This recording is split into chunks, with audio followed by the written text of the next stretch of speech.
रविवार को तुलसी क्यों नहीं तोड़ते? फिर वही बात आ गई, ये मेना धन्या कला वाली बात को याद करो। भगवान राम जनकपुरी में पहुंचे, विश्वामित्र जी ने धनुष टूटने के बाद राम से कहा, राम आज जाओ तुलसी लेने के लिए जाओ, तुलसी लेके आओ, फूल लेकर आओ, पुष्प वाटिका में से कुछ लेकर आइए। पीछे पलट कर देखा तो सीता जी खड़ी थी, विश्वामित्र जी शालिग्राम जी की पूजन कर रहे। शालिग्राम शालिग्राम जी की पूजन कर रहे थे।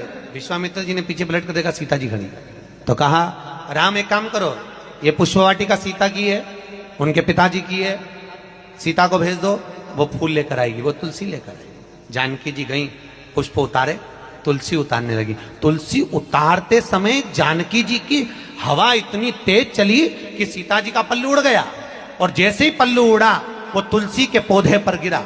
गिरते ही सीता आगे बढ़ी और तुलसी के कुछ दल जमीन पर गिरे,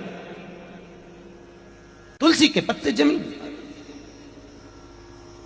अब तुलसी के पत्ते जब जमीन पर गिरे, सीता जी तुलसी के दल लेकर, फूल लेकर विश्वामित्र जी के पास में आई, राम जी को दिया, राम जी ने विश्वामित्र जी को दिया। विश्वामित्र जी ने तुलसी के दल लेकर भगवान शालिग्राम को चढ़ाने लगे। इतनी देर में तुलसी के दल गीले हो गए, महाराज गीले। शालिग्राम जी ने हाथ में तुलसी के पत्तों को लेकर पूछा, ए तुलसा मां, ये बताओ कि तुम रो क्यों रही हो? तुलसा कहती है, शालिग्राम जी को देखकर, शालिग्राम भगवान के ऊपर मुझे मत चढ़ाना। विश्वामित्र जी, जानकी जी तुलसा लेकर आ रही थी, हम एक साथ पली, एक साथ बड़ी हुई, एक साथ एक पौधे में लगी हुई थी, पर सीता के पल्लू से हमारी कुछ बहनें, कुछ दल जमीन पर गिर गए, इसलिए हमें रुदन आ रहा है। वो भी तो शालिग्राम जी के लिए तरस रहे थे। विश्वामित्र जी ने कहा, जानकी, तुम्हारे साड़ी के पल्लू से तुलसी के दल आज नीचे गिरे हैं, इसलिए आज मैं तुलसी शालिग्राम को समर्पित नहीं कर